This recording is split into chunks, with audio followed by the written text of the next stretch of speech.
Hey there guys, what is going on? We are of course back on the tier maker website, and that can only mean one thing: we are ranking something. Now Mr. Tick Tick Smash on the YouTube comments did actually recommend to me that I should make the assault rifle ranking video, and that's what we're about here today. We're going to be ranking all the assault rifles in Cold War Season 4 Reloaded. Now the actual amount of weapons we have on this list here doesn't actually change since we did this last time, but my opinions on some of the gun have actually changed a little bit because of some recent changes that they did make.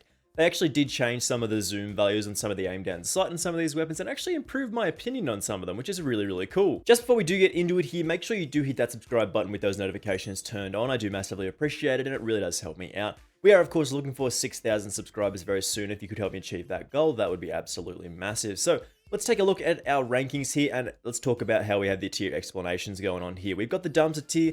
These are the worst weapons in the game. You definitely do not want to use anything in the dumpster tier. This is pretty simple. Moving on to the situational tier, these are weapons that are realistically only good in certain situations. Most of the time, these weapons either excel at like extreme close range and then they sort of struggle at those longer distances. But for the most part, they do have something that they're good at, but for the most part, they're not really good at much else. Next tier are viable weapons, weapons that are just pretty good, basically middle of the road weapons, nothing too flashy, nothing too good here, but still weapons that you can definitely get kills with and have a fun time.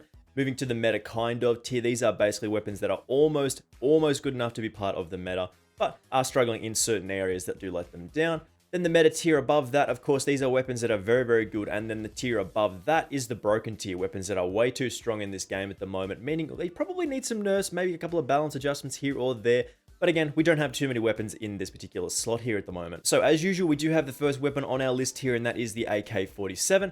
And if you have been watching my videos recently, you know exactly where we would put this thing, and that is in the broken tier at the very tip top. This thing does feature a 300 millisecond time to kill out to 70 meters or so, which is absolutely ridiculous. And then you get like 800, 900 meters per second of bullet velocity for hit detection, and it's just such a smooth, easy weapon to use. Basically, this can do pretty much anything that you want it to do very well, which is a really powerful weapon in this game. Up close, it does fall behind some of the SMGs and other close range weapons a little bit, but you can still get the job done up close, which is a nice place to be for this particular weapon. So broken tier at the moment, this is the most powerful assault rifle in the game. Next, we do have the FFAR 83 here, and this is a very strong weapon in this game as well. You get a 300 millisecond time to kill out to about 60-ish meters or so with the right barrel attachments, and an absolutely ridiculous bullet velocity of 1450 meters per second, which is so super strong here. So, in terms of which tier we put this in, this isn't actually broken like the AK-47 or anything like that, but it is still a very strong weapon in this game. So I'm putting this in the meta tier, just slightly below the AK-47 because I think that is better, it does have better attachment options. I don't really like the iron sights on the FFAR 83 as much as I do other weapons, so that's a little bit of a consideration here. The next one that we do have here is the FFAR 1. Now, I have actually changed my opinion on this slightly. Recently, they did change the iron sight zoom on a couple of the weapons in the game, and that included the FFAR 1. Now, the iron sights on this thing were always clean, but adding a little bit of extra distance away from your face gives you more peripheral vision, making the iron sights on this thing even better. We are putting this in the viable tier for one reason only. Basically, if you are getting headshots with this thing has a ridiculously fast time to kill, man. Throwing a couple of headshots, you just remove people from the map because of the high fire rate. You get ridiculously fast kills here. It does struggle at those normal kills like regular body shots and other things. The TTK is a little slower, but with those headshots, being able to absolutely just remove people from the map is actually quite fun here. Next, we do have the Groza here, and this is a weapon that I've always felt like quite nicely about. I think this is a fine weapon in this game. I think this is a meta kind of weapon. It does have a relatively decent time to kill, good damage range values. The recoil, however, does go in like a little bit of an S lightning bolt shape, and it can be a little inconvenient to try and control that sometimes, but this is a fun weapon to use. I really think the iron sights in this thing are so super clean, and the one variant that I do have is like got the little bear on the iron sight, so it's a really cool weapon in my opinion. I think we can put this in the meta kind of tier. It's almost there in terms of being a very good weapon in this game, but if we get some recoil adjustment values making it a little bit easier to use, this could be one of the better assault rifles in the game. Next, we do have the Krig 6 here, and again, I already thought this was a pretty good weapon. Very easy to use, basically no recoil. This is like an ACR from previous games that we have seen, just an absolute laser beam.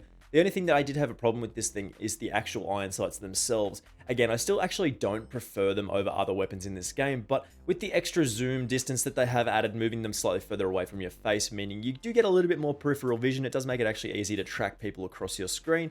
these iron sights aren't as bad as they used to be. So I feel like, again, we can put this in the viable tier as a weapon that is definitely usable. It's just easy to control, super fun weapon to just like actually turn off your brain and just try and click heads with it. It's a very, very fun weapon to use. Not the best, but definitely not the worst here. Next, we do have the QBZ here, and again, this is another one of those weapons that did receive that same iron sight change. Move it slightly further away from your head so you get a little bit more peripheral on the side. Makes the iron sights easier to use as they are quite good iron sights in my opinion. I do actually like these ones. I've not actually had a lot of experience with the QBZ, but that is how it is here. It's not a weapon that I particularly like using, but it's not bad. It's not really that good, so I steer clear of this one for the most part. But again, I know this is a pretty good weapon in this game, and I think the viable tier is another open slot for this. Man, we got some pretty good weapons in this game at the moment. It's a really, really exciting time to be a Call of Duty fan. Next, we do have the XM4 here, and this is another one of those weapons that did actually receive that same like adjustment to the iron sights, and I actually do think the XM4 is quite good. It does have a relatively slow time to kill compared to some of the other actually fantastic weapons on this list, like the AK-47, the Fara 83, but it's still usable and you can still definitely get kills with this thing. This is a really reliable weapon with a great lot of attachment options. Now, the iron sights in this thing are really, really clean. I didn't like them before because the zoom was weird, but now you do have a little bit more peripheral vision on the side. It is a really, really clean option to just be able to pick people off.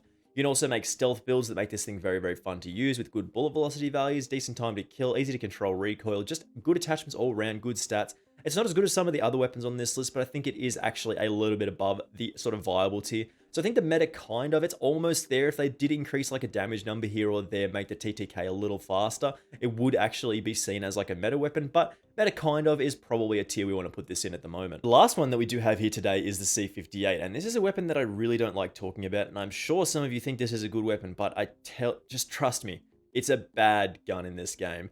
Basically, the TTK value is fine, like it's nothing standout or stellar or anything like that.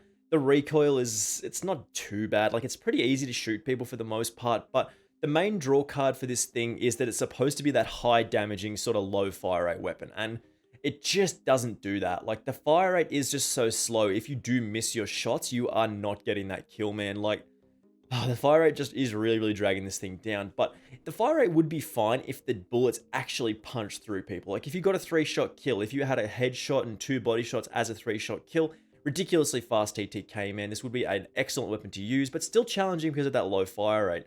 The fact that they didn't actually do anything to this gun in the mid-season, like the Reloaded update, really does actually make me quite upset, because this is just a weapon that people got in the Season 4 Battle Pass and were like, oh yeah, sick, slow-firing assault rifle, try and use it, and it is one of the worst guns they've ever used, man. This thing does need some serious love here. I'd love to see it have a 3-shot kill, slightly easier to control recoil, better bullet velocity values, man. It would just be a nice addition to the game to have something a little different, but still very, very powerful. If you're in the right hands, you can absolutely dominate with this thing. But at the moment, because it is just hard to use, it's not fun, like the fire rate's too slow for the amount of damage that it actually does, we're just going to chuck this in the dumpster here and never use this thing at the moment. Until it does get balance changes, we will not be using the C58, man. It's just so, so tough. It's so bad. And that's it, man. All the assault rifles in the game, ranked from A to Z, all the broken weapons. Like the AK-47 is just such a good weapon in this game. It's definitely one of the top 2 weapons in the game right now, in my opinion. Just keep that in mind. The rest of the assault rifles, however, are sort of playing catch up at the moment for the top 2, the AK-47 and the Fara 83.